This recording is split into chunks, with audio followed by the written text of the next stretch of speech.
Magnifique, nous sommes particulièrement nombreux ce soir, nous avons rempli les 2 auditoires, vous êtes 900, c'est un grand succès, on se réjouit vraiment beaucoup de cette leçon d'ouverture du semestre de printemps.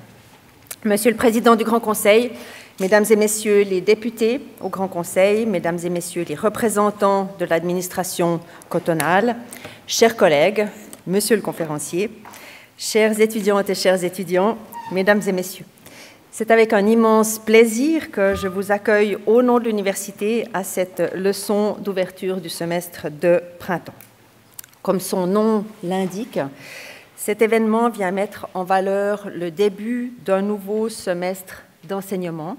Nous célébrons donc ce soir une des missions fondamentales de l'université et à travers le monde d'ailleurs, transmettre des savoirs. Et tout particulièrement, mais pas seulement, des savoirs récents, des savoirs éclairés par les recherches fondamentales et appliquées de nos chercheurs et de nos chercheuses pour toutes les activités d'enseignement qu'ils mènent en parallèle.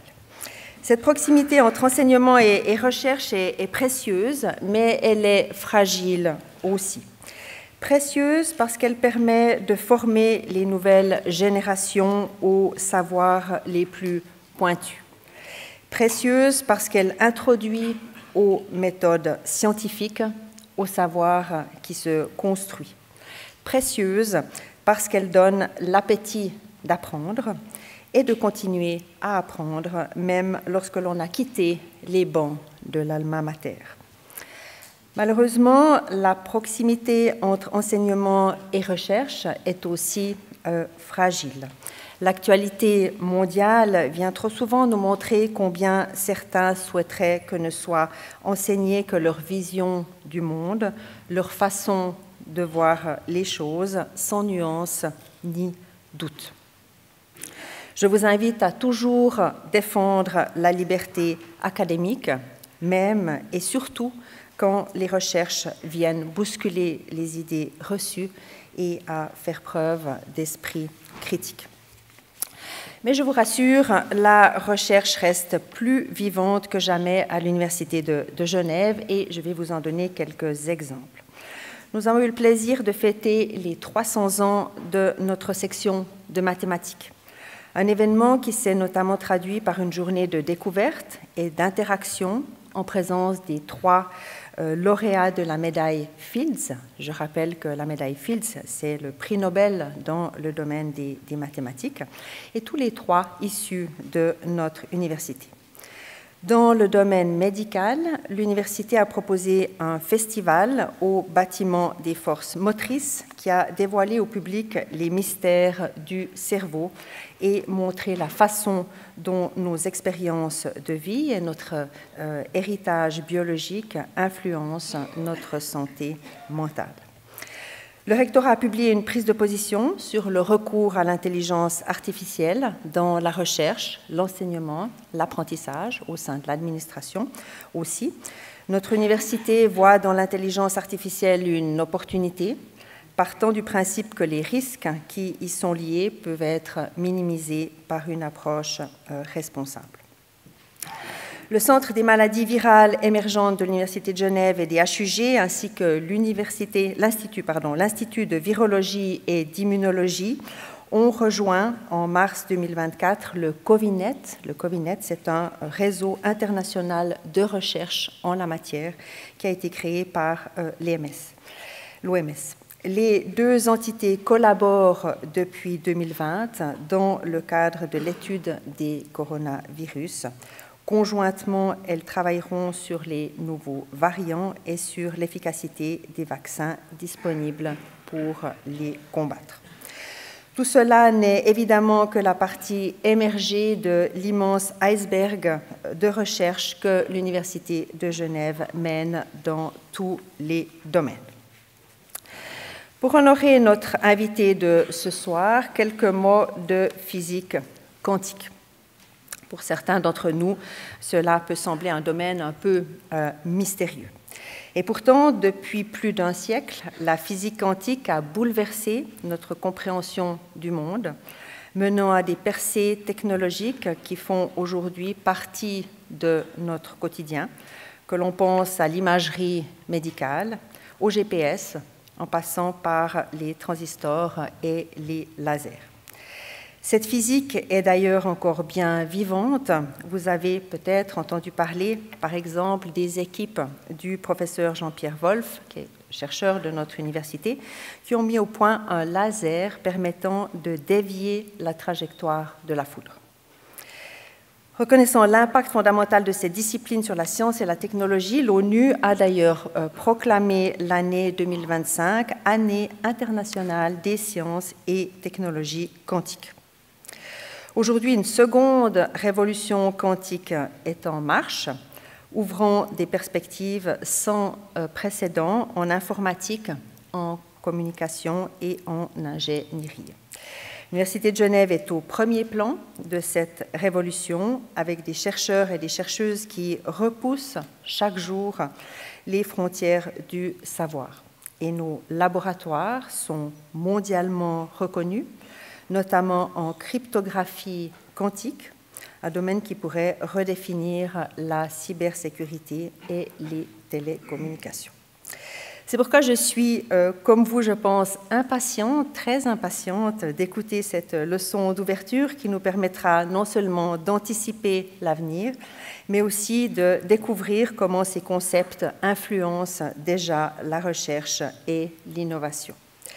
Je cède maintenant la parole à Madame Stéphanie Jacquet, journaliste scientifique, qui animera la soirée et qui aura le plaisir de présenter notre conférencier, le professeur Nicolas Brunner, que je profite de remercier très chaleureusement d'avoir accepté notre invitation. Bonne soirée à toutes et à tous.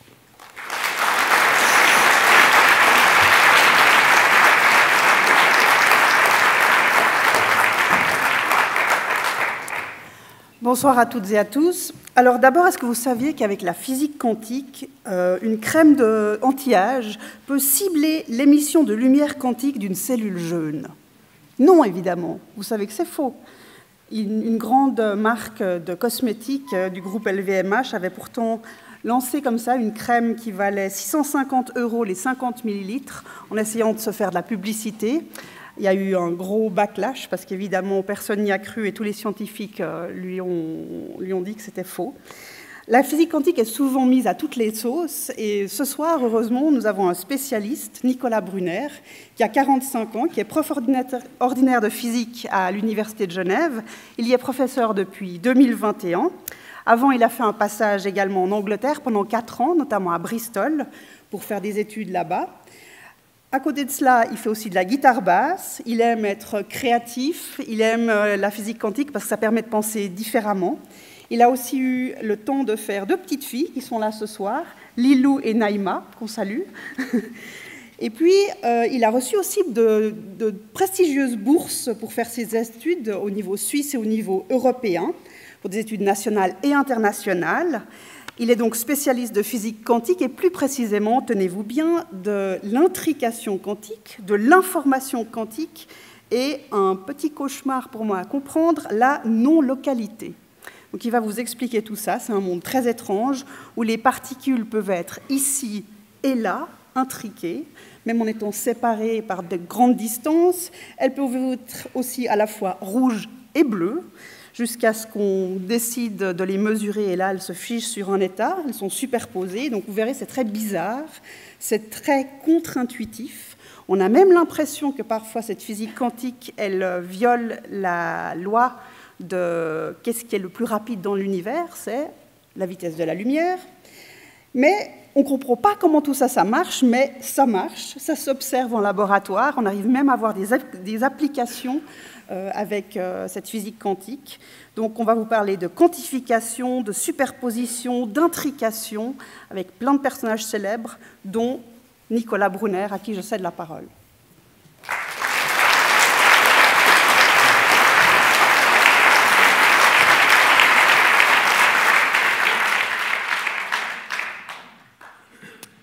Bien, alors bonsoir à toutes et tous, c'est un grand plaisir d'être ici ce soir. C'est assez impressionnant, je dois dire, de voir autant de monde ici pour entendre parler de physique quantique. On est d'accord, c'est un sujet qui n'est pas très facile, mais je vais faire mon possible pour le vulgariser. On fera sûrement un petit examen à la sortie après pour voir que tout le monde a bien compris. Alors, 2025, c'est une excellente opportunité pour parler de physique quantique. Il y a deux raisons à cela. La première, c'est qu'on fête le centenaire de cette discipline. Donc ça fait plus d'un siècle que cette physique quantique existe. Elle a, comme on l'a entendu avant, révolutionné notre compréhension du monde, mais elle a également amené son lot d'applications, dont certaines ont eu un impact vraiment important. Et puis tout ça, ça continue en fait aujourd'hui encore avec beaucoup de recherches fondamentales et également le développement de nouvelles applications quantiques dont certains prédisent déjà qu'on aura une deuxième révolution quantique. Et donc ça n'a pas échappé à l'UNESCO qui a ainsi proclamé 2025 Année internationale des sciences et technologies quantiques. Alors, petit retour en arrière, comment est-ce que tout ça a commencé? Bien, à l'aube du XXe siècle, voici les protagonistes principaux, donc certains des plus célèbres physiciens de l'époque et de tous les temps d'ailleurs. Ces physiciens, en fait, se sont planchés sur une bonne vingtaine d'années sur l'élaboration d'une nouvelle théorie physique pour décrire le monde à l'échelle microscopique, donc le monde des atomes, des particules. Pourquoi est-ce qu'il fallait quelque chose de nouveau? En fait, tout simplement parce que la physique classique, donc la physique qui décrit notre monde macroscopique, pensez à la théorie de Newton, de la gravité ou les forces électromagnétiques, cette physique-là, elle est absolument incapable de décrire le monde microscopique. Il faut quelque chose de radicalement nouveau. Il a fallu essentiellement recommencer à zéro pour élaborer cette nouvelle théorie. Alors, en 1925, eh bien, ces physiciens arrivent à ceci, donc une théorie mathématique qui décrit le monde des atomes et des particules. Il y a plein d'équations, donc plus ou moins compliquées. Pas de souci, je ne vais pas discuter d'équations ici, c'est juste pour vous montrer de quoi il s'agit. Et puis, donc, cette théorie, elle a quelque chose d'incroyable, c'est qu'elle est basée sur des concepts assez étranges, même parfois complètement contre-intuitifs. Mais néanmoins, on est bien forcé de l'admettre, c'est vraiment la théorie qui nous explique comment marche le monde à l'échelle microscopique. Et vous allez voir, certaines des prédictions les plus farfelues de la physique quantique, a priori, se sont révélées être correctes et être observables au laboratoire. Alors, en quelques mots, donc, quels sont les grands succès que cette physique quantique nous a apportés? Tout d'abord, elle nous a permis de comprendre la structure des atomes. Donc, elle nous dit que les atomes ont des niveaux d'énergie différents qui sont discrets. Et donc, on dit que l'énergie est quantifiée. C'est pour ça qu'on parle de physique quantique. Elle nous décrit également la lumière à l'état fondamental, donc qui est fait de petites particules, les photons, qui sont des grains de lumière. Elle nous dit ensuite comment ces photons interagissent avec les atomes, comment est-ce que les atomes viennent ensemble pour former des molécules, donc la base de la chimie. Et puis, elle nous permet également de comprendre des phénomènes beaucoup plus compliqués, comme la supraconductivité, par exemple. Et puis donc, en parallèle de tous ces développements fondamentaux, la physique quantique a aussi permis le développement de matériaux qui sont semi-conducteurs, et ceux-ci ont été vraiment instrumentaux pour l'élaboration de nouvelles technologies. Alors, la plus célèbre peut-être est celle-ci. Alors, vous allez me dire, mais qu'est-ce que c'est que cet appareil ici? Attendez, ça ne marche pas, voilà. Qu'est-ce que c'est que ce truc-là? Ce truc-là, c'est en fait le premier transistor. Donc ça, c'est l'élément de base de tout ce qui est électronique. Donc votre téléphone portable, ordinateur, Internet, enfin tout, ça vient de cette chose-là. Et cette chose-là, elle vient elle-même de la physique quantique. Alors c'est assez impressionnant de voir l'évolution de ce concept. Le premier transistor à la taille d'une petite pièce de monnaie. Déjà dans les années 70, on était capable de mettre des milliers de transistors pour faire les premiers microprocesseurs. Et puis aujourd'hui, alors c'est la folie, dans les puces d'ordinateurs, on met des dizaines ou des centaines de milliards de transistors. Et ça, c'est vraiment la base de notre société de l'information aujourd'hui, de notre ère numérique. Alors, on peut également citer d'autres inventions qui viennent de la physique quantique. Il y a également le laser, les LED, donc toute la base de la technologie de la communication, de l'éclairage aussi. Donc on voit à travers ces trois innovations ici, en fait, une vague de technologies qui ont profondément impacté la société. Ça ne s'est pas fait du jour au lendemain. Il a fallu des décennies déjà pour aller de la science fondamentale aux applications et puis ensuite vraiment à l'impact sur la société. Alors aujourd'hui, on parle de cette vague d'innovation comme la première révolution quantique, donc qui a eu lieu entre les années 50 et 60. Et puis donc aujourd'hui, on dit qu'on serait peut-être à l'aube d'une deuxième révolution quantique. Alors qu'est-ce que ça veut dire? Ça veut dire qu'on voit de nouveau apparaître des applications, encore une fois basées sur les lois fondamentales de la physique quantique. Et puis donc ces applications, elles sont assez prometteuses, comme vous allez le voir, elles pourraient avoir un impact assez large. Alors, une chose qui est importante à réaliser, pourquoi est-ce que ça se passe maintenant, cette deuxième révolution quantique? Bien, en fait, tout ça, c'est grâce aux progrès obtenus dans les dernières décennies au niveau de la physique expérimentale, sur le contrôle de la lumière et de la matière au niveau de leurs composants individuels. Donc aujourd'hui, on peut vraiment contrôler les atomes, les photons, les faire interagir, et c'est ça qui donne la base de ces nouvelles applications quantiques. Alors, quelles sont-elles? Il y a essentiellement 4 catégories principales. On parle d'ordinateurs quantiques, donc un ordinateur du futur qui serait capable de résoudre des problèmes intractables sur nos ordinateurs conventionnels. On parle de communication quantique, donc des systèmes de cryptographie pour encoder les données avec un niveau de sécurité inégalé. On parle également de matériaux quantiques, donc des matériaux faits à l'échelle atomique. On peut empiler couche après couche et obtenir comme ça des nouvelles fonctionnalités, des nouvelles propriétés électroniques. Et puis on parle aussi de capteurs quantiques, donc des capteurs faits de quelques atomes seulement, qui offrent une précision de mesure absolument incroyable. Donc on le voit avec ces 4 applications ici, on couvre potentiellement un champ assez large qui va de l'électronique à l'information, en passant par la médecine, donc il y a vraiment beaucoup d'applications possibles. Alors, c'est quelque chose qui se développe en ce moment, ce n'est pas vraiment encore prêt. Il y a énormément de travaux à travers le monde avec des très grands projets de recherche. C'est également quelque chose qui est très actif en Suisse et en particulier à l'Université de Genève, où on a en fait aujourd'hui des activités qui touchent à chacun de ces 4 domaines. Et en particulier, on a ici à Genève une longue tradition de recherche dans les communications quantiques et dans les matériaux quantiques. Et puis je pense qu'il est intéressant de voir aussi, c'est qu'outre l'université, aujourd'hui à Genève, on a d'autres organisations comme l'EPIA, comme le CERN, qui s'intéressent également à ces nouvelles technologies. Et ça fait que Genève est vraiment un endroit en vogue avec beaucoup de potentiel pour ces développements du futur.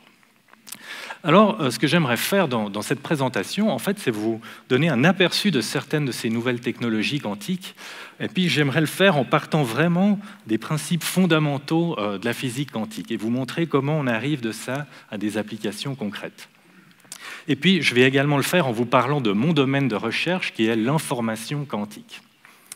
Alors, dans mon domaine, les chercheurs se posent la question suivante. C'est la question principale. Que se passe-t-il lorsque c'est l'information elle-même qui devient quantique? Bon, alors c'est une question qui n'est pas facile à comprendre, on va essayer de l'expliquer dans les prochaines minutes. Alors il nous faut tout d'abord parler d'information. Donc ici on a l'information classique, telle qu'elle est encodée sur nos ordinateurs, nos téléphones portables, dont tout ça se fait sous forme binaire avec des 0 et des 1. Et donc votre ordinateur, il écrit des longues séquences comme ça de 0 et de 1. Ici, j'ai écrit pour vous le mot « information » tel que votre ordinateur le comprend. Alors, cette information, évidemment, il faut pouvoir la porter par un vrai système physique, sinon c'est qu'un concept abstrait, donc pouvoir la manipuler, il faut l'encoder vraiment dans un système. Comment ça se fait dans nos ordinateurs? Sur ce genre d'appareil, ici, un disque dur. Et donc, si je fais un zoom sur ce disque dur, je vais voir une structure de ce genre, donc avec des toutes petites cases, les unes après les autres. Et dans chaque case, il y a un tout petit aimant. Alors quand cet aimant il pointe vers le haut, ça veut dire 0. Et puis quand il pointe vers le bas, ça veut dire 1. Et puis cette information, je peux venir la lire. Vous voyez sur ce disque dur, on a ici cette tête de lecture qui vient lire l'information sur chaque case, donc regarder dans quelle direction pointe l'aimant. Alors on voit ici qu'il y a une connexion très forte entre information et physique. Il faut bien évidemment un système physique pour porter de l'information. Et donc ça implique que les lois de la physique qui régissent la dynamique de ce système, elles vont impacter sur ce qu'on peut faire ou sur ce qu'on ne peut pas faire avec l'information. Alors moi maintenant, ce que j'aimerais faire, c'est aller dans le régime de la physique quantique. Donc ça veut dire que j'aimerais aller vers un système qui est tout petit, qui est fait de quelques atomes. Alors il y a une bonne raison en fait de comprendre pourquoi c'est relevant de faire ça. Il faut penser en termes de miniaturisation. Donc aujourd'hui, on voit bien que chaque année, on a un nouvel ordinateur avec un nouveau disque dur, avec une capacité 10 fois, 100 fois plus grande que celui de l'année dernière. Par contre, le volume de l'ordinateur n'augmente pas, hein, le disque dur a toujours le même volume. Et donc forcément, ça implique que chaque unité d'information, chaque 0, chaque 1, il va être encodé dans un volume de plus en plus petit. Et donc, si je continue ce processus, ben forcément, à un moment donné, je vais entrer dans le régime où chaque 0, chaque 1, chaque bit logique est porté simplement par quelques atomes. Et dans ce cas-là, ben, je ne dois plus utiliser la physique classique, je dois utiliser la physique quantique. Et donc ça, c'est une fatalité, mais c'est aussi une opportunité, en fait, parce que la physique quantique, comme on l'a dit, c'est cette physique qui est radicalement nouvelle, avec des effets physiques qui n'existaient pas avant. Et donc, on va essayer d'utiliser ça, de prendre ces nouveaux effets physiques pour pouvoir traiter de l'information de manière nouvelle, qu'on ne pouvait pas faire avant. Alors, essayons de rendre les choses un peu plus concrètes. On va essayer tout d'abord de définir une unité d'information quantique. Alors, pour ce faire, je vais reprendre mon exemple de la miniaturisation, mais je vais le pousser au maximum. Je vais imaginer que maintenant, chaque unité logique, chaque 0, chaque 1, va être porté par une seule particule seulement. Alors, on pourrait imaginer que c'est un électron, que j'ai représenté par cette petite bille rouge ici. Et puis, ça, c'est un bon exemple, parce que cet électron, il a un tout petit moment magnétique. Donc, en fait, c'est comme un tout petit aimant. Donc ça ressemble un peu à mon disque dur de tout à l'heure, sauf que c'est encore vraiment beaucoup plus petit. Alors ce petit aimant, quand il pointe vers le haut, comme ça, je vais l'appeler 0, comme tout à l'heure. Et puis quand il pointe vers le bas, je vais l'appeler 1. Puis vous voyez ici, j'ai fait quelque chose d'un peu étonnant. À côté de 0 et de 1, j'ai mis une barre verticale à gauche et puis un crochet à droite. Ça, en fait, c'est la notation des physiciens pour dénoter les états quantiques. Donc quand vous voyez quelque chose comme ça, vous savez qu'on est bien dans le monde quantique. Alors voilà, maintenant on est prêt pour faire le premier saut vraiment dans l'univers de la physique quantique. On va appliquer le principe de superposition. Alors ça me dit quoi? Ça me dit que lorsque j'ai deux états quantiques, j'ai 0 et j'ai 1, je peux construire un nouvel état quantique qui est la superposition des deux. Et ça, je vais l'écrire 0 plus 1. Alors ça, c'est un état purement quantique. Là, déjà, on n'est plus dans le régime de la physique classique, on a quelque chose de nouveau. Alors, pour essayer de le décrire avec des mots, le mieux qu'on peut faire, je pense, c'est de dire que c'est un état où l'électron pointe à la fois vers le haut et à la fois vers le bas. Il est les deux en même temps. Ce n'est pas l'un ou l'autre, c'est les deux en même temps. Et donc, d'un point de vue de l'information, j'ai une information qui est 0 et 1 à la fois. Okay, c'est quelque chose de purement quantique. Alors, la chose suivante à faire, c'est comprendre comment on va lire cette information maintenant, comme je le faisais tout à l'heure sur mon disque dur. Donc pour ce faire, il me faut un appareil de mesure quantique, qui est représenté par ce dispositif ici, avec ces deux barres. L'idée, c'est qu'entre ces deux barres, on génère un champ magnétique, et donc quand mon électron va passer à travers, sa trajectoire va être défléchie, et ça dépend si la flèche pointe vers le haut ou vers le bas. Alors, petit exemple, allons-y. Donc ici, il pointe vers le haut, donc hop, vous voyez, il est dévié vers le haut. Et donc, quand je vais trouver l'électron à cet endroit, je vais lire une valeur de 0. Okay.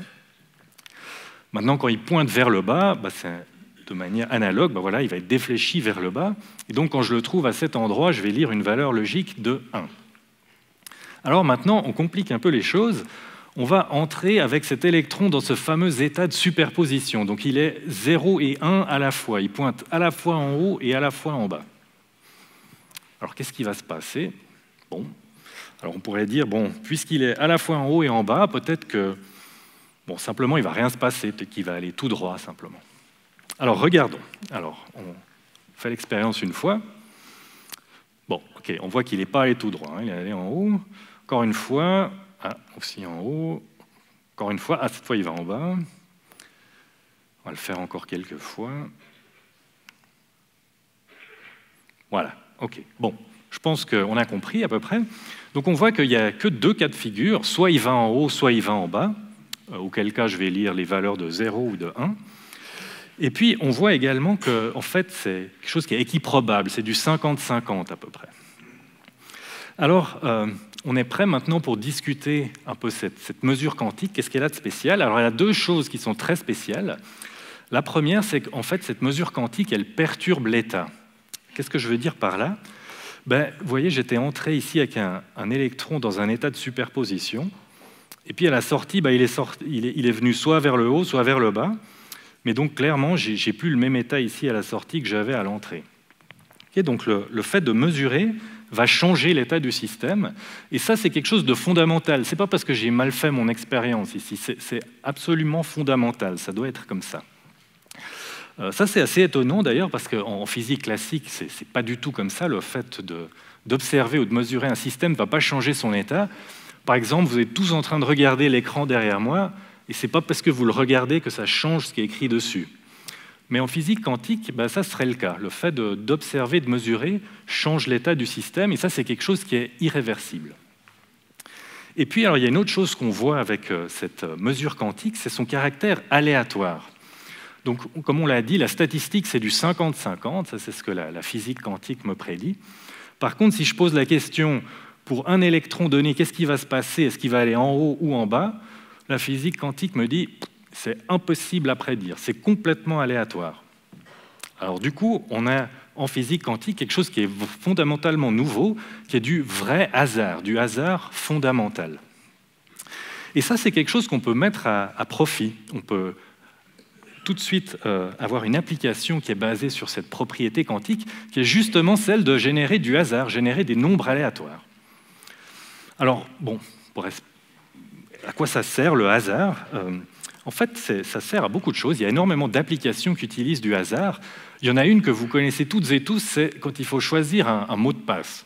Alors, vous avez votre nouvelle application. Aïe, aïe, aïe, il faut encore choisir un mot de passe.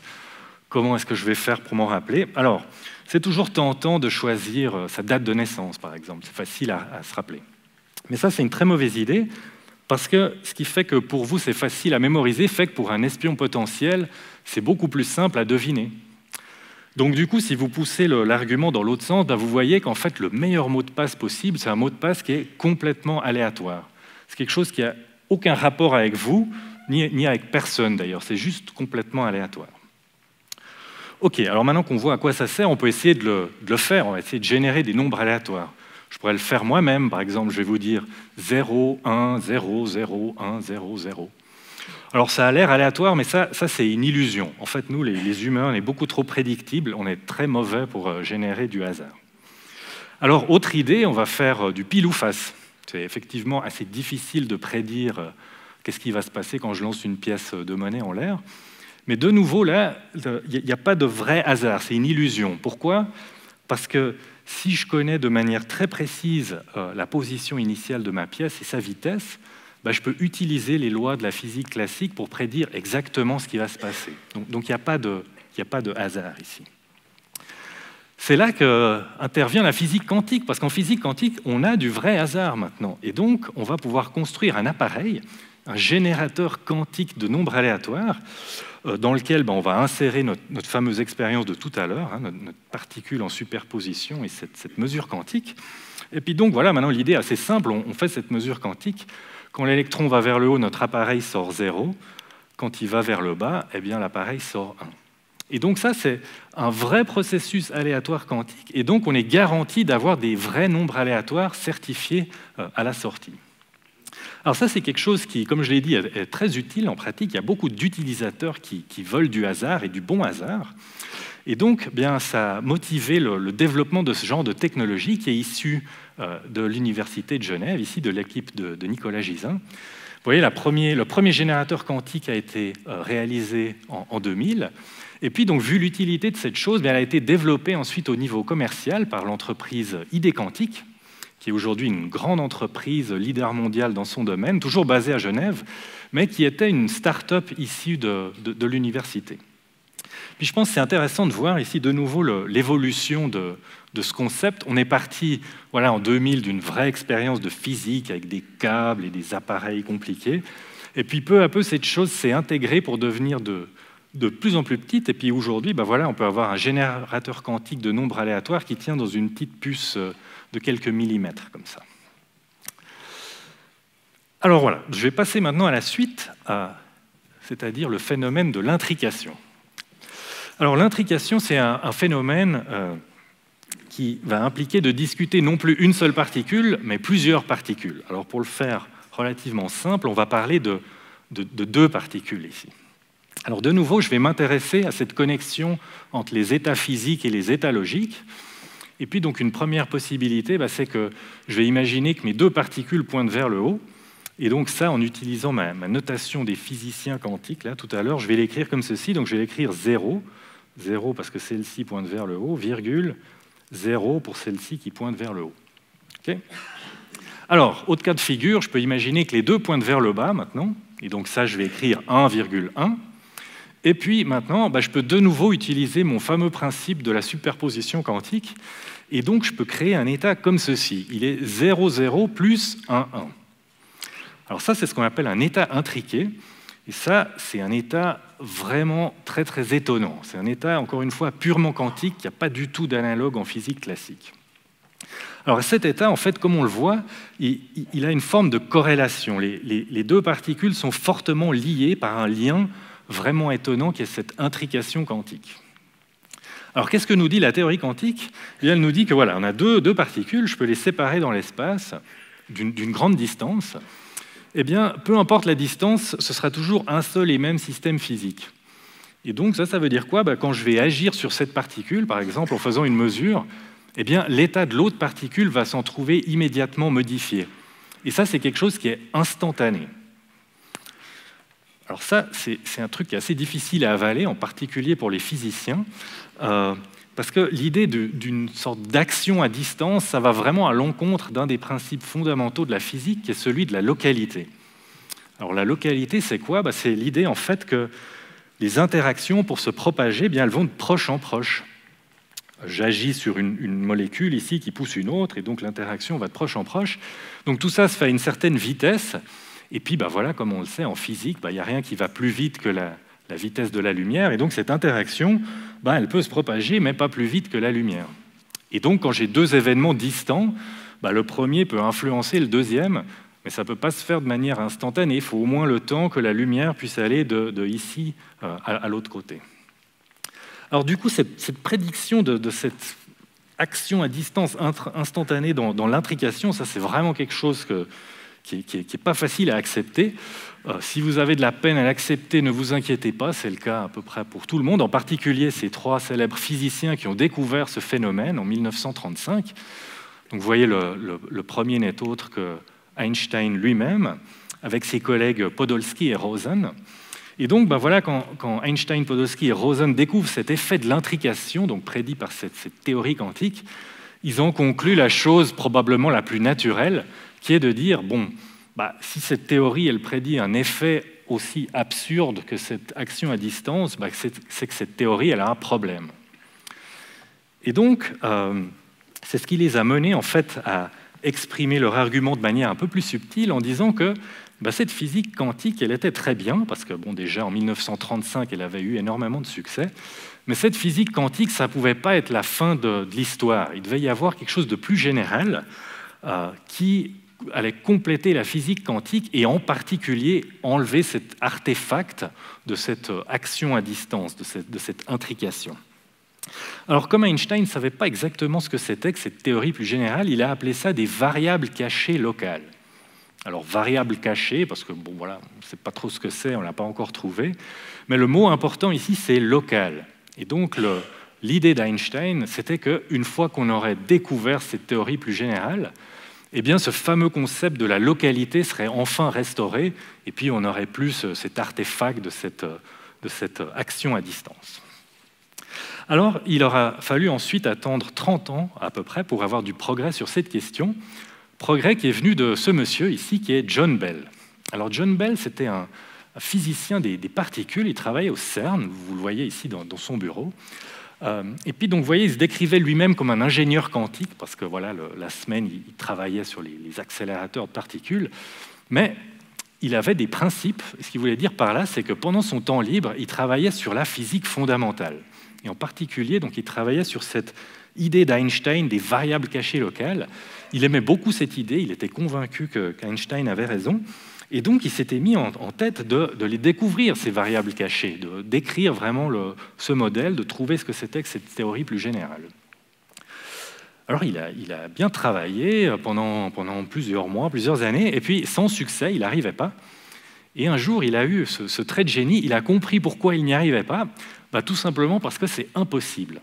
Et donc Bell, il a pu démontrer que cette idée des variables cachées d'Einstein, elle est en fait incompatible avec les prédictions de la physique quantique. Alors ça, c'est un résultat qui est très important, qu'on appelle le théorème de Bell, et que je vais essayer de vous expliquer dans les prochaines minutes. Alors, pour comprendre ce théorème de Bell, il faut considérer cette expérience de pensée, ici, où on a deux physiciens, Alice et Bob, qui sont dans leur laboratoire distant. On va imaginer Alice à Genève et Bob à Lausanne. Et puis, donc, Alice et Bob, ce qu'ils vont faire, ils vont partager une de ces fameuses paires de particules intriquées. Alors, une question qui revient souvent, c'est comment est-ce qu'on les prépare, ces particules intriquées? Pour faire simple, on peut imaginer que vous prenez deux particules, vous les faites interagir de la bonne manière, et ensuite, elles vont partager ce fameux lien de l'intrication. Alors ensuite, une fois que ça c'est fait, on peut les distribuer. Donc, il y a une particule qui vient chez Alice à Genève, l'autre particule qui va chez Bob à Lausanne. Et puis maintenant, Alice et Bob vont chacun faire une mesure dans leur laboratoire. Vous voyez, ils ont ces fameux appareils de mesure quantique. Et puis la question qu'on se pose, eh bien, c'est quelle va être la statistique? Qu'est-ce qu'on va voir comme résultat de cette mesure? Alors pour le comprendre, en fait, il faut retourner à notre état intriqué. Et puis, en fait, c'est pas si difficile que ça. On voit qu'il y a deux composantes dans cet état. Il y a une composante 0, 0. Donc ici, les deux particules pointent vers le haut, donc elles vont être les deux défléchies vers le haut. Et puis, on a l'autre composante, 1, 1, où les deux particules vont vers le bas. Okay, donc finalement, c'est assez simple. Ici, vous voyez, la statistique de mesure, c'est de nouveau du 50-50, c'est ce fameux aléa quantique. Et puis, donc, on a deux cas de figure, soit les deux vont vers le haut, soit les deux vont vers le bas.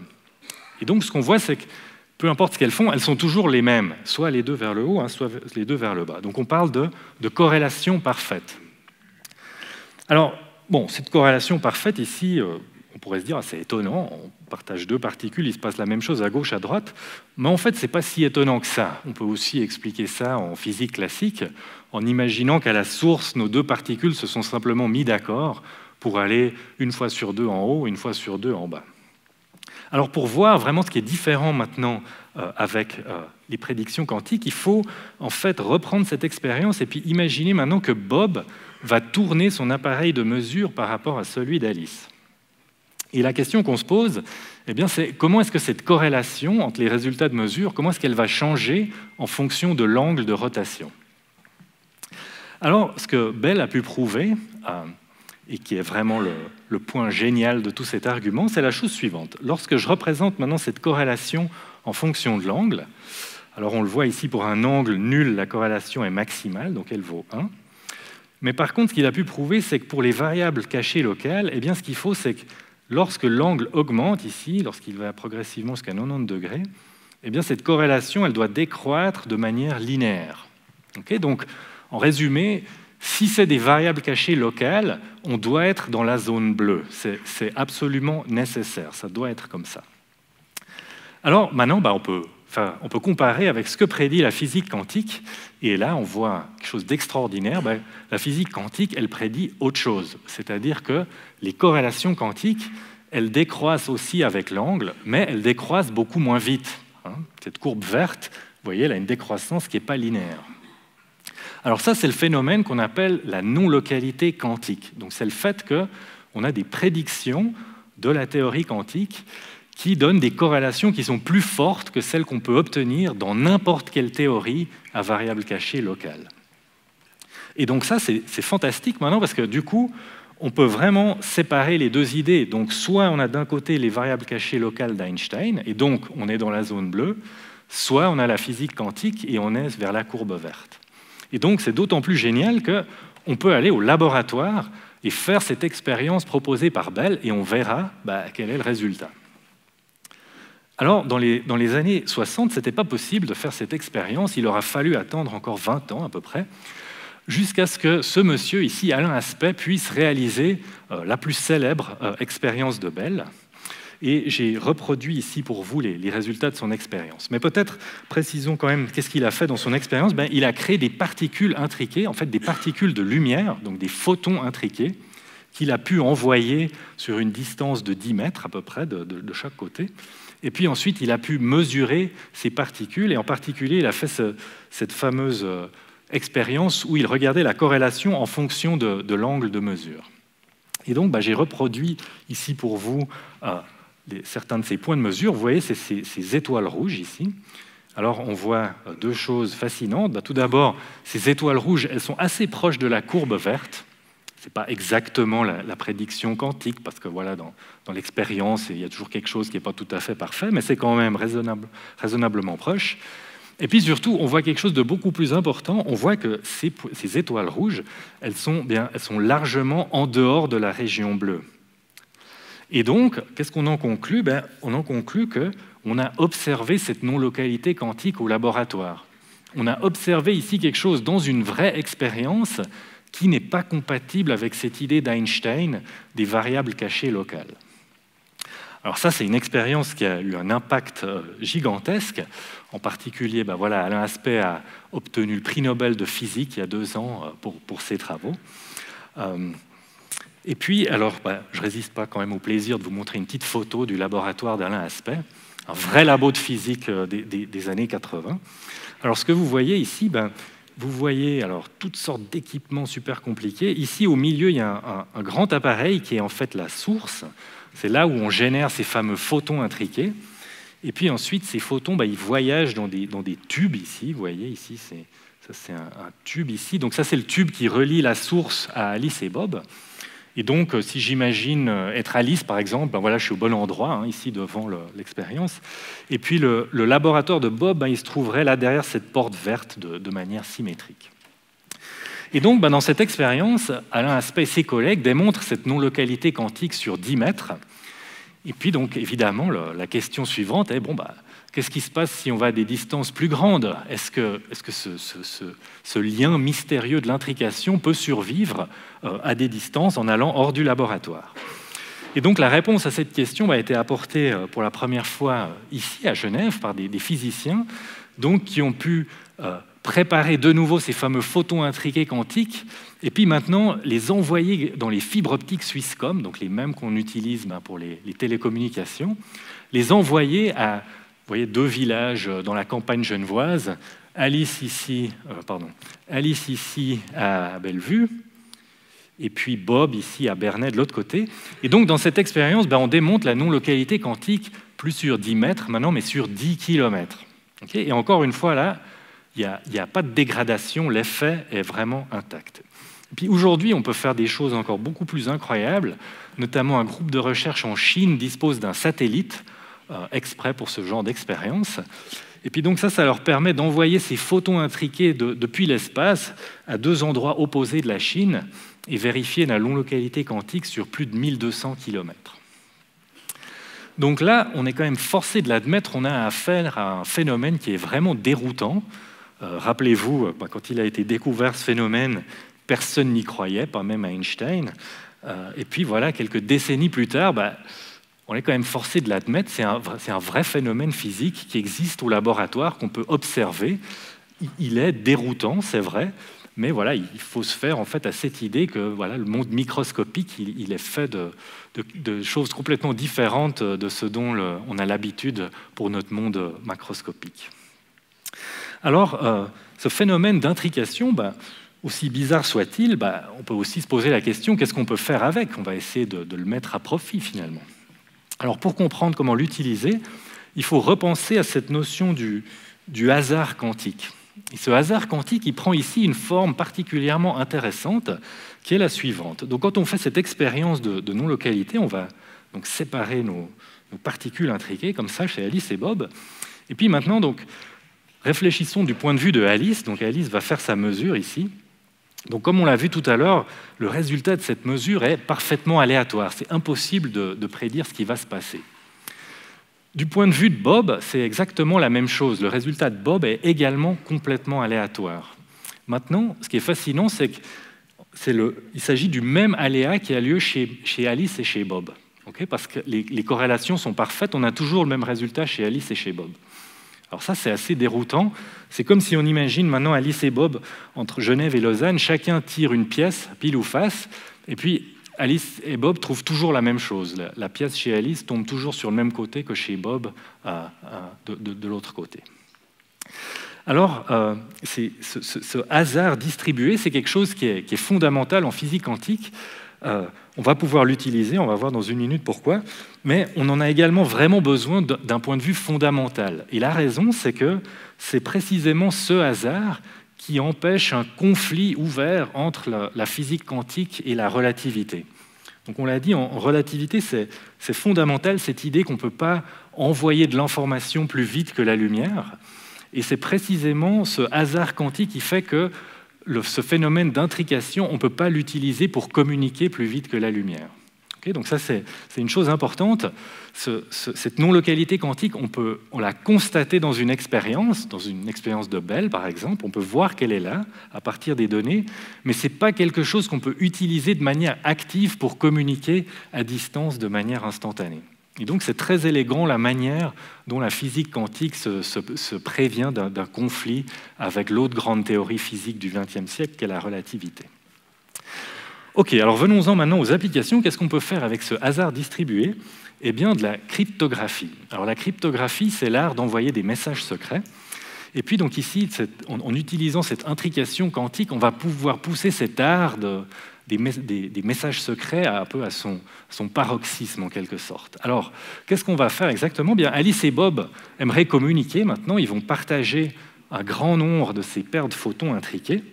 Et puis, donc, l'idée est la suivante. Quand Alice va faire sa mesure, le résultat de mesure, comme on le sait déjà, il est aléatoire. Et donc, Alice va le noter.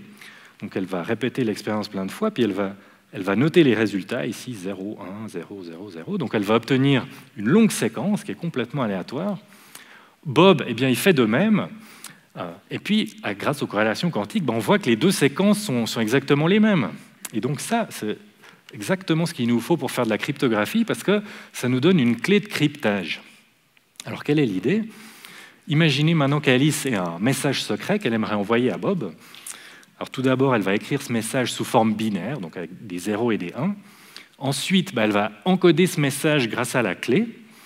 Elle va obtenir comme ça un message crypté. Ce message crypté, elle peut l'envoyer par Internet, par exemple. Ça ne pose pas de problème parce que le message crypté, il est complètement aléatoire aussi, lui. Donc, même si un espion vient, il ne comprendra rien à ce message crypté. Le message crypté arrive ensuite chez Bob, qui lui peut le décoder puisqu'il a la clé. Et donc ensuite, il retrouve le message original. Alors ici, ce qui est vraiment intéressant, c'est que c'est les lois de la physique qui nous garantissent la sécurité. Alors quelle est l'idée? Tout d'abord, la physique quantique nous dit que si un espion potentiel, imaginons que cet espion vienne ici puis qu'il essaye d'interférer avec ces particules quantiques pour essayer d'obtenir un peu d'informations sur la clé, lorsqu'il fait ça, l'espion, il doit faire une mesure quantique. Et donc, comme vous le savez maintenant, une mesure quantique perturbe forcément l'état du système. Et donc, si l'espion essaye d'interférer, il va introduire des erreurs fatalement. Et puis, Alice et Bob vont s'en rendre compte. Okay? Donc, l'espion, s'il essaye d'attaquer, il va se faire voir. Et puis, s'il ne fait rien, s'il laisse passer simplement les particules quantiques, il ne peut pas deviner la clé puisque les résultats de mesure sont complètement aléatoires. Okay? Donc, du coup, on voit ici que c'est vraiment des concepts physiques qui permettent de garantir la sécurité. Ça, c'est quelque chose qui est extrêmement étonnant, c'est quelque chose qui va beaucoup plus loin que le type de sécurité qu'on a avec la physique classique, notamment celui qu'on utilise aujourd'hui pour nos communications. Alors, vous voyez, ça, c'est une idée qui a été inventée théoriquement dans les années 80-90, et puis, évidemment, vu l'importance de la confidentialité des données, c'est quelque chose qui a été assez rapidement implémenté aussi au niveau pratique. Et encore une fois, ça ici, à Genève, où on a eu les premières expériences hors du laboratoire pour cette cryptographie quantique. Donc, il a fallu développer toute une technologie qui puisse s'adapter en particulier aux fibres optiques pour pouvoir aller en dehors du laboratoire. Puis donc on a eu plein d'expériences fascinantes, notamment avec des records de distance, la cryptographie quantique sur plus de 400 km, et puis également des expériences de téléportation quantique ou de mémoire quantique. Et puis ça, c'est quelque chose qui continue aujourd'hui. En fait, aujourd'hui, on passe en quelque sorte à l'étape supérieure. Ce qu'on aimerait faire, c'est vraiment créer des réseaux quantiques, une espèce d'internet quantique, si vous voulez, pour pouvoir implémenter des protocoles comme la cryptographie quantique ou encore d'autres types d'applications. Alors ça, c'est quelque chose qui se fait beaucoup en laboratoire. Voici une photo dans un de nos laboratoires à l'université. Vous avez une étudiante en doctorat ici qui travaille sur une expérience de communication quantique. Et puis c'est également quelque chose qui doit se faire hors du laboratoire. Un réseau quantique, c'est quelque chose qui doit se propager sur une ville, sur une région. Et puis donc ça, c'est quelque chose qu'on aimerait faire ici à Genève, avec l'implémentation d'un premier réseau quantique en Suisse. C'est quelque chose qui se développe extrêmement vite de par le monde. En particulier, nos voisins européens développent déjà des grands réseaux quantiques à travers l'Europe. Et voilà, nous, en Suisse, surtout à Genève, où en fait on est un peu pionnier dans toutes ces idées, on ne veut pas prendre de retard, et donc il faut aussi développer un tel réseau. Et puis je pense que ce qui est intéressant de voir ici, c'est que c'est quelque chose qui se développe non seulement via l'université, mais en partenariat avec d'autres institutions comme le CERN, comme l'EPIA, comme ID Quantique. Et on a tous un intérêt commun à développer ce genre de réseau du futur. Alors j'aimerais vous parler encore d'une dernière application qui est l'ordinateur quantique. Alors ici, on parle de quoi ? On parle d'un tout nouveau type d'ordinateur, un ordinateur du futur, qui fonctionnerait sur une logique purement quantique. Donc c'est un ordinateur qui serait capable d'utiliser de la superposition, de l'intrication, pour résoudre des problèmes qu'un ordinateur conventionnel ne pourrait pas résoudre. Alors, évidemment, ça c'est quelque chose qui attire les convoitises. Ce n'est pas quelque chose qui est plus du tout limité au cadre académique aujourd'hui. Toutes les grandes entreprises comme Google, IBM, toutes développent leurs prototypes d'ordinateurs quantiques. Vous avez un exemple ici sur cette photo. On dirait que c'est un objet étonnant, on dirait un peu une espèce de chandelier art déco ou quelque chose comme ça, mais non, c'est en fait un ordinateur quantique. Et donc sur cet ordinateur quantique, il faut imaginer une structure qui fait 1,50 m à peu près comme ça. Et sur cet ordinateur quantique, l'objet clé en fait est la puce. C'est là où se passent les calculs quantiques. Ça c'est tout petit, et c'est tout petit, puis c'est basé en fait ici. C'est basé sur le bas de cette tour. Ici, on la voit même pas en fait, la puce quantique. Alors en fait, pour qu'elle puisse fonctionner, cette puce quantique, elle doit être refroidie très proche du zéro absolu, donc à moins 273 degrés à peu près. Et en fait, tout le reste de cet équipement ici, donc tous ces câbles, ces fils, en fait, ça sert à refroidir la puce pour qu'elle soit suffisamment froide pour qu'elle puisse vraiment fonctionner dans le régime quantique. Alors, pourquoi est-ce qu'une puce quantique comme ça pourrait calculer mieux qu'un ordinateur conventionnel ? Je vais essayer de vous donner deux illustrations de ce principe. Imaginez résoudre un problème de ce type. Okay, alors, comment est-ce qu'un ordinateur conventionnel va procéder ? En fait, il va procéder comme vous et moi, il va essayer. Donc, il essaye un chemin, bon, ça ne marche pas, un autre chemin, ça ne marche toujours pas, alors un troisième chemin, et puis voilà, okay, on a trouvé la solution. Alors maintenant, vous voyez bien que si le labyrinthe devient gigantesque, ça va prendre de plus en plus de temps pour résoudre ce problème. Alors, un ordinateur quantique, lui, va le faire de manière complètement différente. En fait, un ordinateur quantique, il va être capable de calculer en superposition. Et donc, en quelque sorte, il pourra explorer tous les chemins de calcul possibles en même temps. Alors, si on essaye de l'illustrer, ça donne quelque chose comme ça. Vous voyez, donc il parcourt tous les chemins en même temps. Et donc, de cette manière, il va être capable de converger vers la solution beaucoup plus vite qu'un ordinateur conventionnel. Et puis, il y a une autre manière de comprendre cet avantage offert par l'ordinateur quantique, c'est de réfléchir à la puce elle-même. Qu'est-ce qui se passe sur cette fameuse puce quantique ? Bien, alors, il y a quelque chose comme ça, donc il y a un ensemble de ces particules quantiques qui sont initialement toutes préparées dans un même état, donc elles pointent toutes vers le haut. Puis donc ensuite, ce qu'on va faire, c'est qu'on va venir agir sur cette puce pour implémenter notre calcul, pour implémenter nos différentes opérations logiques, comme on fait sur un ordinateur classique d'ailleurs. Alors ici, ça va se passer comme ça. On va venir, par exemple, avec des impulsions laser, créer de la superposition sur une de ces particules. Et puis ensuite, on peut venir avec plusieurs impulsions, créer de l'intrication, puis on va continuer comme ça jusqu'à ce qu'au bout d'un moment, ce soit l'ensemble de cette puce qui est dans un gigantesque état intriqué. Toutes les particules sont maintenant intriquées les unes avec les autres.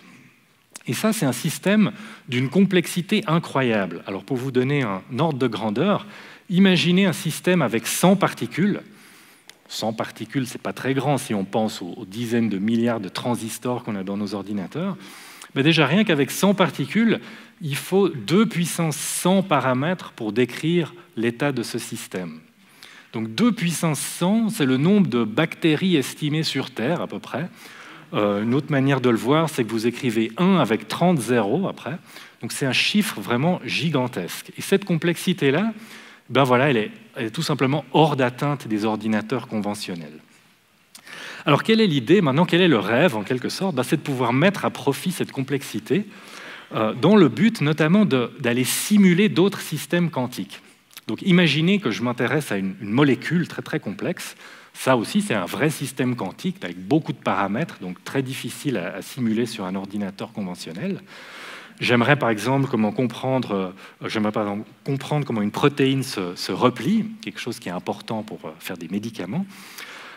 Là, c'est un problème difficile à adresser avec un ordinateur conventionnel, mais avec mon ordinateur quantique, je pourrais être capable de simuler la dynamique de cette molécule. Puisque finalement, mon simulateur il est lui-même quantique, je vais pouvoir être capable de programmer la dynamique de ma molécule dans mon ordinateur. Puis de manière un peu analogue, je pourrais m'intéresser à un matériau très complexe, j'aimerais comprendre comment les électrons se propagent dedans, un problème qui est encore une fois d'une grande complexité.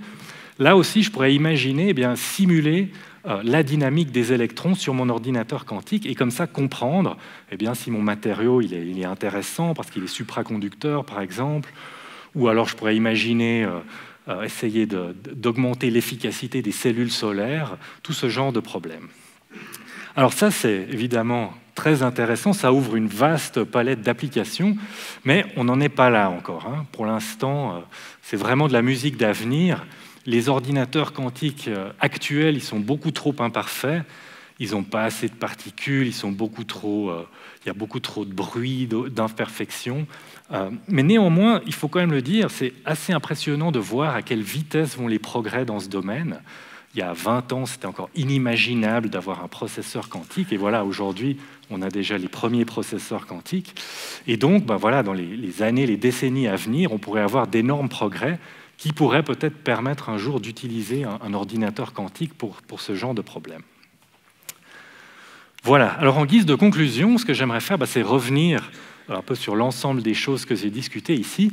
Il y a 2 choses importantes que j'aimerais souligner. La première, c'est finalement cette connexion très étroite entre la recherche fondamentale et les applications.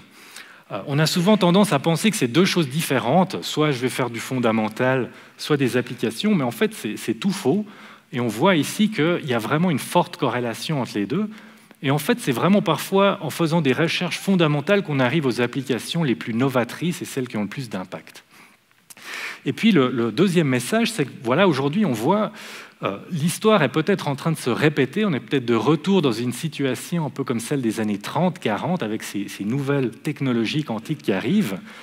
Quel sera véritablement leur impact? Où est-ce que tout cela va nous mener? C'est encore un peu trop tôt pour le dire, mais en tout cas, je pense que ça va être vraiment fascinant de suivre tous ces développements dans les prochaines années.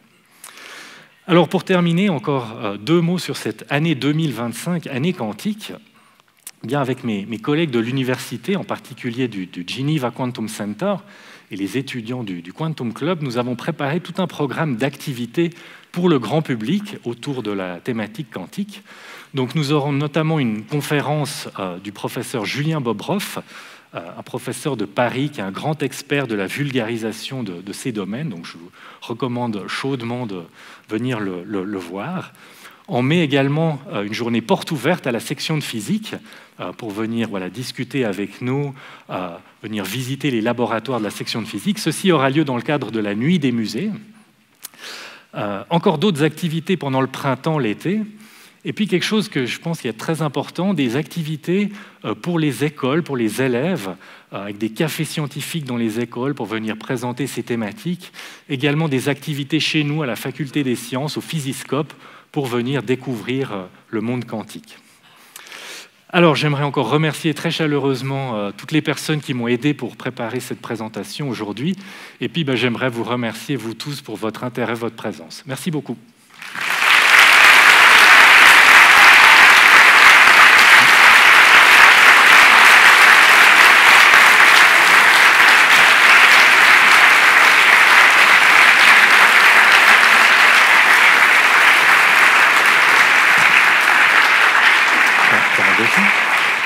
Bravo Nicolas.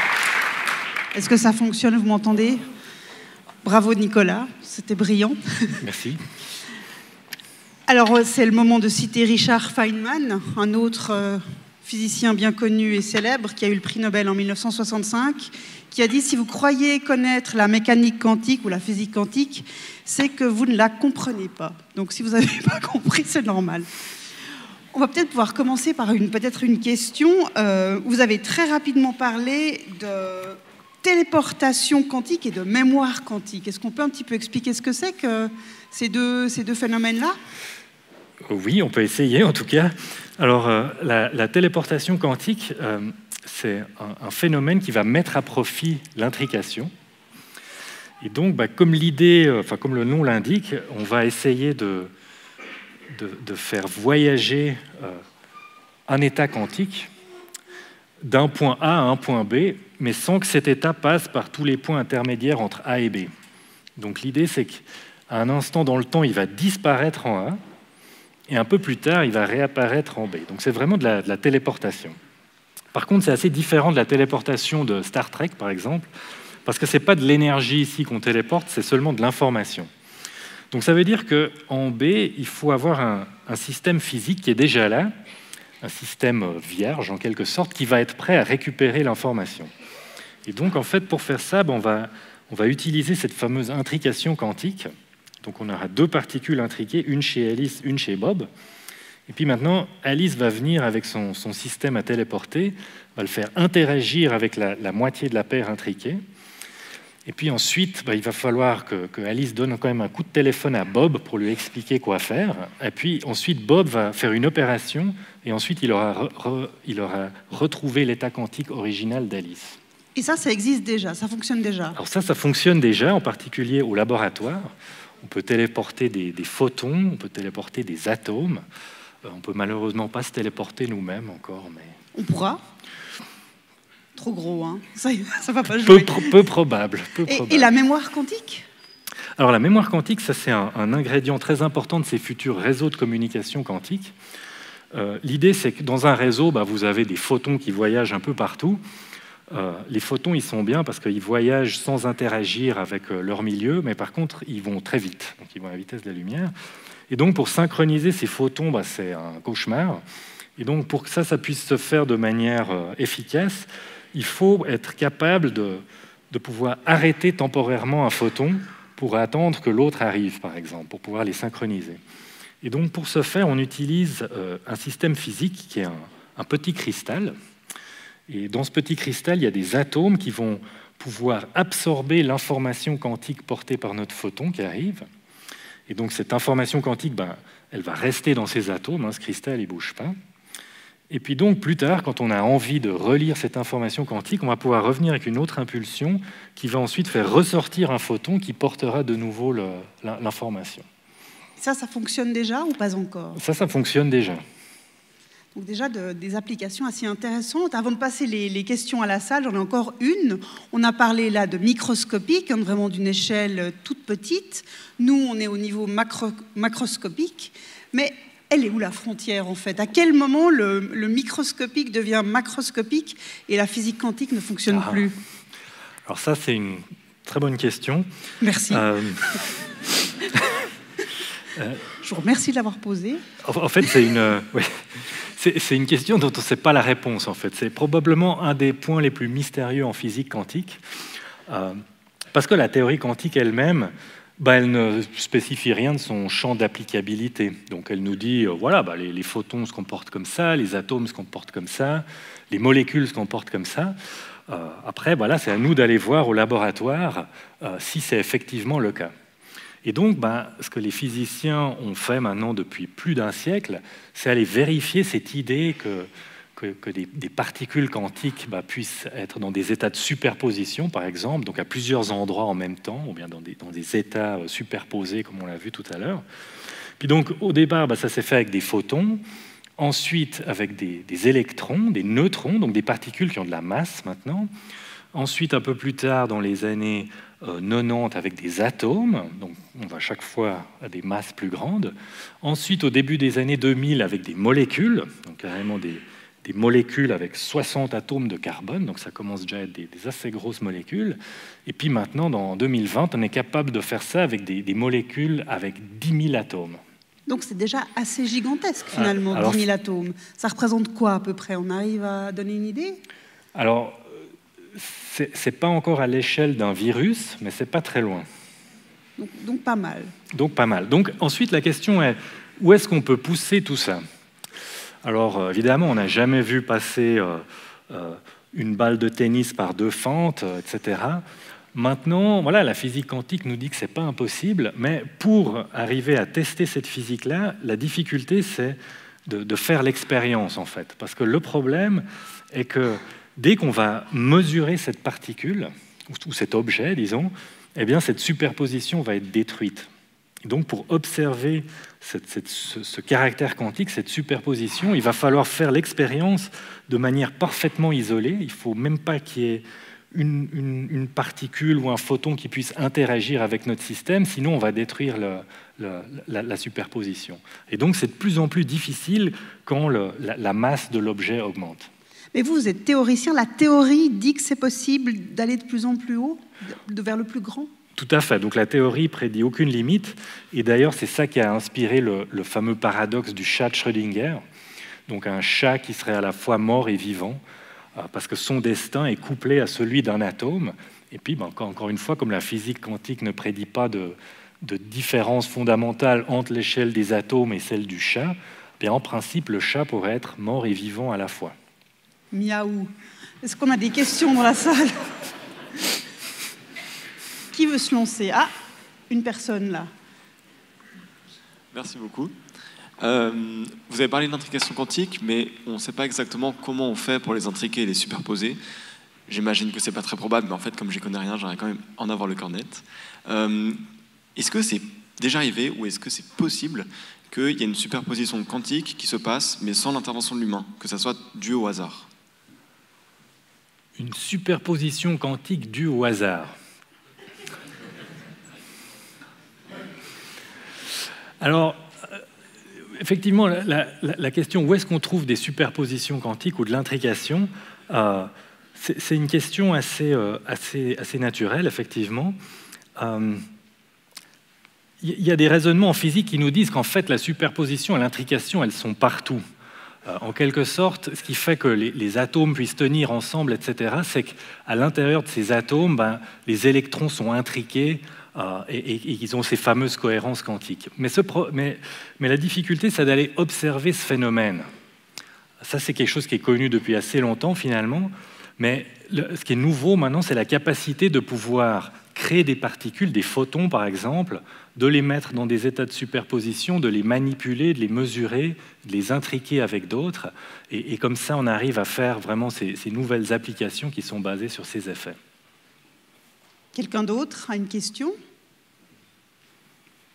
Non? Vous avez tout compris? Moi, je ne vois pas très bien avec... là-bas, oui. Bonsoir. Bonsoir. Concernant particulièrement ces notions de superposition quantique et d'intrication quantique, si l'on découvrait que ces notions n'étaient pas qu'au niveau atomique, ne pourrait-elle pas être le concept clé pour nous réconcilier avec la notion philosophique d'omniprésence? Ouh là là. Alors, nous ne sommes ni en philosophie ni en théologie, mais... C'est un peu compliqué, ça, hein, omniprésence. Je crois que c'est... Qu'est-ce que l'omniprésence? C'est ça la vraie question. Peut-être qu'on discute tout à l'heure. On peut peut-être parler de cette histoire d'intrication quantique qui est aussi, dont on parle aussi aux abords des trous noirs. On avait parlé un petit peu en préparant la conférence. On disait que les trous noirs, c'est un endroit où peut-être que la physique macroscopique, gigantesque, se réconcilie avec la microscopique. Et vous me disiez qu'il pouvait y avoir une intrication intéressante ou un phénomène intéressant juste aux abords du trou noir, au moment où la lumière va basculer dans le trou noir, ne plus jamais en ressortir. Vous pouvez m'expliquer ça? Alors effectivement, donc, les trous noirs ont cette propriété qui rayonne, ce qu'on appelle le rayonnement de Hawking. Et puis ce rayonnement, il est dû au fait que le vide quantique, en fait, il y a toujours un peu d'énergie. Ce vide quantique émet parfois des paires de particules spontanément. Et puis, quand on est dans le vide complet, ces paires de particules sont émises et puis ensuite tout de suite absorbées de nouveau. Mais quand ceci se passe à l'orée d'un trou noir, il est possible en fait qu'une de ces deux particules passe à l'intérieur du trou noir et donc elle ne peut plus ressortir. Et donc la particule jumelle se retrouve toute seule. Et ça, c'est une des explications de ce fameux rayonnement Hawking. Donc ça, c'est aussi quelque chose dont on a entendu parler, qui est un petit peu hors de votre champ d'études. Hein. Tout à fait. C'est un peu comme l'omniprésence, finalement. Est-ce qu'on a une autre question? Oui, monsieur? Juste là au milieu? Avec, vous, avec les lunettes et... Le micro arrive, à toute vitesse. Vous avez parlé de téléportation, mais qui était pas analogue à celle de Star Trek, où il n'y avait pas justement de niveau énergétique. Qu'est-ce qui se passe au niveau énergétique entre la génération des photons, puis après l'intrication? Au niveau énergétique, qu'est-ce qui se passe dans vos expériences d'intrication? Alors, l'énergie, elle, on ne peut pas la téléporter. On téléporte seulement l'information. Donc, si vous voulez, au niveau énergétique, on a un bilan neutre, en fait. Il ne se passe rien. Est-ce qu'on a une autre question? Je crois qu'il y avait aussi des questions. Là-bas en haut, tout en haut, au fond de l'auditoire. Un monsieur barbu, je crois. Oui, bonsoir. Bonsoir. Moi, j'aimerais être sûr d'avoir bien compris. Vous avez parlé de frontières entre le côté macroscopique et microscopique, et surtout le fait que dès qu'on observe et dès qu'on introduit des perturbations, l'intrication disparaît. Est-ce que c'est ça qui explique pourquoi, justement, au niveau macroscopique, on n'est pas dans deux états différents, vous ou moi, ou même quelque chose de plus petit? Est-ce que c'est le fait qu'il y a toujours des perturbations, ou est-ce que c'est vraiment une question d'échelle? Alors, en fait, on ne sait pas. C'est-à-dire que, d'un point de vue pratique, pour pouvoir observer cette superposition, il faudrait être capable de faire cette expérience dans une situation d'isolement parfaite, c'est-à-dire qu'il n'y ait pas de particules qui interagissent avec cet objet qu'on essaye de mettre en superposition. Et puis évidemment, plus on va à des échelles macroscopiques, plus ça devient difficile, voire impossible de réaliser ces conditions. Et donc, en quelque sorte, ça, c'est l'explication intuitive de pourquoi on n'a jamais vu un chat mort et vivant à la fois. Mais s'il y a vraiment une véritable frontière ou pas, ça on ne le sait pas, en fait. Il y a beaucoup de physique expérimentale aujourd'hui qui essayent d'explorer cette question en prenant des systèmes de plus en plus macroscopiques et en essayant de créer ces fameuses superpositions quantiques. Alors, si un jour, on arrive dans une expérience où on sait que l'isolement est bon et qu'en principe, on devrait voir la superposition, mais qu'on ne la voit pas, et bien là, c'est peut-être le signe d'une nouvelle physique. On parlait aussi d'intrication, quelque chose qui m'a beaucoup intrigué quand on a préparé cette conférence. L'intrication, on a vu que c'était instantané, on ne sait pas pourquoi. Est-ce qu'un jour on saura, est-ce qu'on arrivera à expliquer ça? Alors, effectivement, donc, cette intrication, c'est un phénomène qui dépasse vraiment notre intuition. Moi, je ne suis pas capable de le comprendre mieux avec mon intuition que vous. Par contre, même si je sais que dans la physique macroscopique de tous les jours, on ne va jamais trouver d'explication, ça c'est le théorème de Bell qui nous démontre ça, puisqu'il n'existe pas de mécanisme local qui pourrait expliquer ce phénomène. Par contre, en tant que physicien, je suis capable de me dire, il faut que j'accepte cette physique quantique, il faut que je travaille avec, et donc je peux maintenant développer une intuition à l'intérieur de cette théorie physique. Et là, je comprends bien les choses, parce que là, je sais ce que c'est que l'intrication, je sais comment la manipuler, je sais comment mes collègues au laboratoire peuvent la créer, on peut ensuite réfléchir ensemble qu'est-ce qu'on peut faire avec, etc. Donc de ce point de vue-là, en fait, on la comprend très bien. Mais c'est vrai que si on essaye de ramener ça à notre compréhension du monde plus intuitive, alors là, c'est voué à l'échec. On n'arrive pas. On ne peut pas, non. D'autres questions? Alors, il y a une question un petit peu plus devant, pour une fois. Ah, il y en a aussi une là-bas. Alors, on va prendre d'abord la personne qui est là, puis après, ça sera à vous tout devant. Bonjour, merci pour cette conférence. Est-ce que vous avez essayé de doubler les clés et les inverser? Vous pouvez répéter?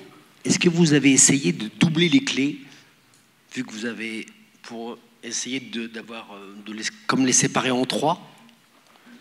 Ah, avoir 3 particules intriquées. Exactement. Alors 3 particules et du coup avoir d'autres clés, que les personnes puissent avoir différentes clés, ce qui permettrait de même les inverser les clés, trafiquer les clés. Ah, pour le cryptage, vous voulez dire? Pour le cryptage, exactement. Oui, tout à fait. Donc, alors, peut-être pour répondre à votre première question, donc effectivement, on peut intriquer plus que 2 particules également, et en particulier, là non plus, la physique quantique prédit pas de limite, on pourrait intriquer un nombre absolument gigantesque de particules. Est-ce qu'on peut utiliser cette forme plus complexe d'intrication pour du cryptage, par exemple? Oui, si on désire faire par exemple, forme de cryptage sous forme de conférence avec beaucoup d'utilisateurs, et puis il faudrait que voilà, tout le monde puisse avoir son exemplaire de la clé pour pouvoir participer à une réunion, par exemple, ou quelque chose comme ça. Une question là devant. Attendez, il y a le micro qui arrive, parce que sinon on ne risque pas vous entendre tout au fond. Vous avez dit que le générateur quantique de nombres aléatoires garantissait le vrai hasard. Ça veut dire qu'il y a un faux hasard? Oui, alors... il y a le hasard qui est l'illusion du hasard. Donc, par exemple, si je vous mets au défi de me générer des nombres aléatoires, vous allez dire 0, 1, 0, 0, 0, moi, je vais prendre mon ordinateur, enfin que j'écrive un petit algorithme comme ça qui va analyser vos réponses et assez vite, je vais pouvoir prédire ce que vous allez dire, pas à 100%, mais disons à 70-80%. Donc, vous voyez, par exemple, nous, humains, on a l'impression que c'est facile de générer du hasard. Ouais, je peux dire 0, 1, comme ça.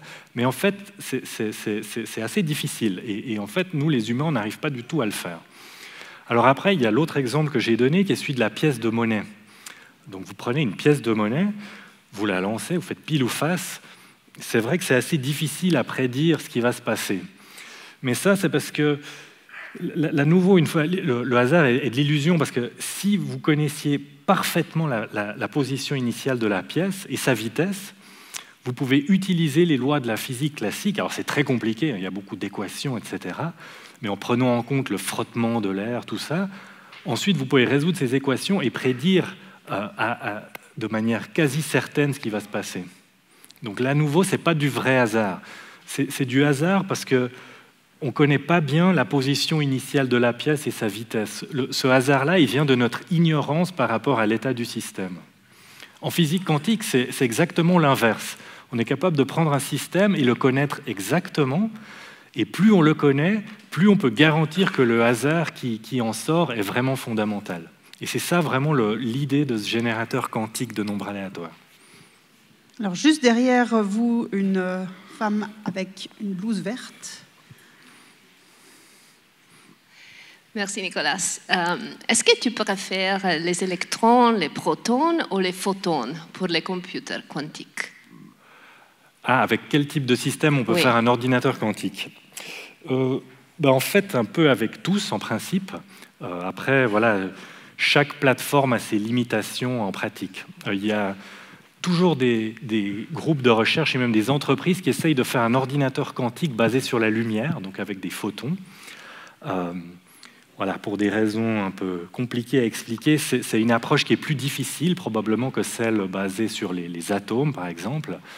Il y a une autre approche intéressante aussi qui est basée sur ce qu'on appelle les quantum bits, les qubits supraconducteurs. Donc ça, c'est ces entités logiques quantiques, 0 et 1, 0 plus 1 en même temps, qui sont implémentées en fait non plus sur des particules individuelles, mais sur des petits systèmes qui sont des circuits supraconducteurs.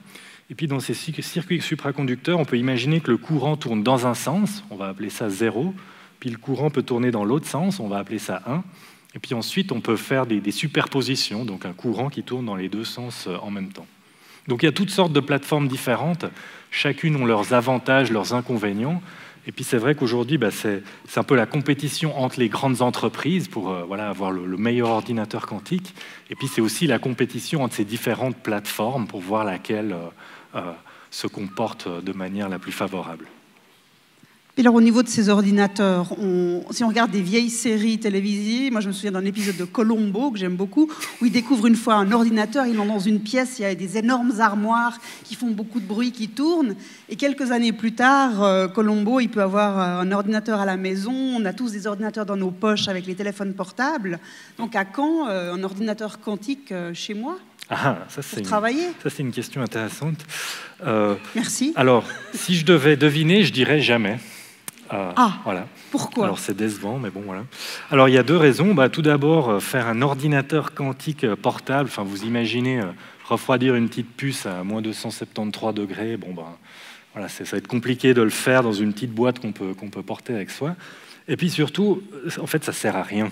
Mais pourquoi ? C'est-à-dire que pour toutes les tâches qu'on implémente sur notre ordinateur portable à la maison, il n'y a pas d'intérêt à avoir un ordinateur quantique. C'est pas qu'il écrit des textes dans Word plus vite ou quelque chose comme ça. On est trop bête pour lui, en fait. Il ne sert à rien. Non, c'est pas ça, mais c'est que cet ordinateur quantique, il est très bon pour résoudre certains types très particuliers de problèmes. Donc, par exemple, simuler des molécules complexes ou des matériaux, ça, il sait super bien faire. Une autre chose qu'il sait bien faire, c'est qu'il sait bien factoriser les grands nombres. Alors, vous prenez 2 nombres premiers, vous les multipliez, ça c'est facile. Qu'est-ce que c'est déjà un nombre premier ? C'est un nombre qui se divise que par 1 et par lui-même. Donc par exemple, faisons un exemple, vous prenez 3 et 5, c'est des nombres premiers, vous les multipliez, ça fait 15. Le problème de la factorisation, c'est que je vous dis 15 et il faut retrouver 3 et 5. Bon alors, sur cet exemple-là, je pense que tout le monde peut le faire, même mes filles peut-être. Mais si je vous donne un exemple avec des nombres premiers extrêmement grands, c'est un problème qui est super difficile. Et en fait, c'est un problème qui est tellement difficile que jusqu'à maintenant, on a été prêt à baser la sécurité de toutes nos données, donc quand on achète des choses sur Internet, quand on envoie des données confidentielles, toute la sécurité de ces échanges de données repose sur la difficulté de ce problème de la factorisation. Alors maintenant, avec l'arrivée de l'ordinateur quantique, ça remet des choses en question, et en particulier, il va falloir changer de système de cryptage. Donc tous nos systèmes sont en danger, c'est ça que vous êtes en train de nous dire ? Alors, les systèmes actuels, oui. Il y a déjà de fortes recommandations de changer de système pour les données très importantes qui doivent être conservées secrètes sur des décennies. Il existe déjà d'autres algorithmes de cryptage qui ne sont pas basés sur la factorisation et qui sont, on l'espère, robustes à l'ordinateur quantique. Ça, on ne le sait pas encore, mais bon, on pense qu'ils sont relativement difficiles à résoudre, même pour un ordinateur quantique. Mais il n'y a pas de garantie. La seule manière d'être sûr aujourd'hui que les communications sont confidentielles, c'est la cryptographie quantique. Est-ce qu'on a encore de la place pour des questions ? Encore une question. Alors, vous, monsieur, là devant, je suis désolée parce que je ne vois pas très bien derrière. Mais... Le micro arrive. Le monsieur qui est juste là au deuxième rang. Merci beaucoup. Je ne voudrais pas gâcher la fête, mais bon, vous avez parlé beaucoup de la théorie. La théorie, elle démarre en 1900 à peu près. On est en 2025, ça fait 125 ans de théorie. Vous venez juste de dire qu'un ordinateur quantique ne servirait pas à grand-chose à un utilisateur comme nous. Quelles sont les applications pratiques que vous voyez, que vous entrevoyez pour un futur moyennement proche? Quel est le bénéfice pour nous, à part évidemment la recherche? Alors, tout d'abord, je me suis peut-être mal exprimé. Je n'ai pas dit que l'ordinateur quantique servait à rien. Il sert à rien pour nous à la maison, pour notre utilisation de l'ordinateur. Maintenant, pour des grandes organisations de recherche et de développement, l'ordinateur quantique pourrait tout changer, parce que vous pourriez être capable de simuler de manière très efficace et très précise des molécules complexes, des matériaux. Donc là, vous pourriez avoir un développement extrêmement important dans plein de domaines. Donc ça, c'est quand même quelque chose qui pourrait avoir un impact vraiment gigantesque. Cette fameuse faculté de tout faire en même temps, comme on a vu dans le labyrinthe, c'est ça un peu? Voilà, c'est aussi connecté à cette illustration-là. Maintenant, j'avoue que je ne me rappelle pas de la deuxième partie de votre question. C'était simplement quelle est l'utilité pour nous et à quel horizon à peu près vous voyez que ça puisse avoir un intérêt pratique. Ah, quand est-ce que ça va fonctionner finalement pour l'ordinateur quantique? Pour nous, utilisateurs. D'accord. Alors, ça dépend comment vous vous définissez comme utilisateur. Vous voyez, c'est encore une fois... vous pouvez déjà aller aujourd'hui jouer, si vous voulez, avec l'ordinateur quantique d'IBM. Ils ont un site internet, vous pouvez accéder, utiliser, calculer des choses. Bon, c'est relativement abstrait. Les physiciens comprennent un peu qu'est-ce qu'on peut calculer, mais ça reste encore très limité. Après, encore une fois, je pense que l'impact principal de cet ordinateur quantique sera indirect, vraiment. Vous voyez, si cet ordinateur quantique est capable de découvrir des nouveaux médicaments contre toutes sortes de maladies ou de découvrir des matériaux avec des propriétés incroyables, on peut rêver, par exemple, un matériau supraconducteur à température ambiante. Ça, c'est quelque chose qui va tout changer. Donc, potentiellement, il pourrait avoir un impact qui est vraiment très, très grand. Mais ça, c'est à un horizon de probablement quelques décennies, quand même, pas avant. Donc, vu l'heure, on va devoir terminer. Je vais terminer avec une question pour vous. Vous êtes un chercheur, vous êtes dans la théorie. C'est quoi votre rêve de chercheur à vous? Mon rêve de chercheur? Vous trouvez quelque chose en particulier de... Il y a certains grands mystères de la physique quantique. Effectivement, comme on l'a mentionné tout à l'heure, quelle est cette frontière entre le monde microscopique, le monde macroscopique? C'est également relié à cette question des mesures quantiques. Qu'est-ce qui se passe quand on fait une mesure quantique, quand l'information passe du monde microscopique au monde macroscopique? Voilà, ça c'est quelque chose que je rêverais de pouvoir comprendre. Voilà, il va peut-être falloir même de la nouvelle physique ici pour faire des progrès, mais ça c'est quelque chose qui est extrêmement excitant, je pense.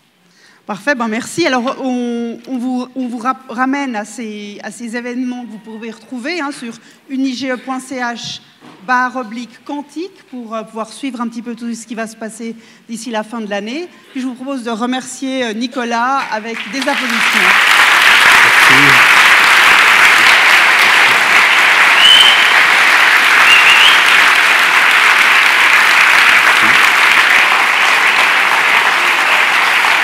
Merci. Merci.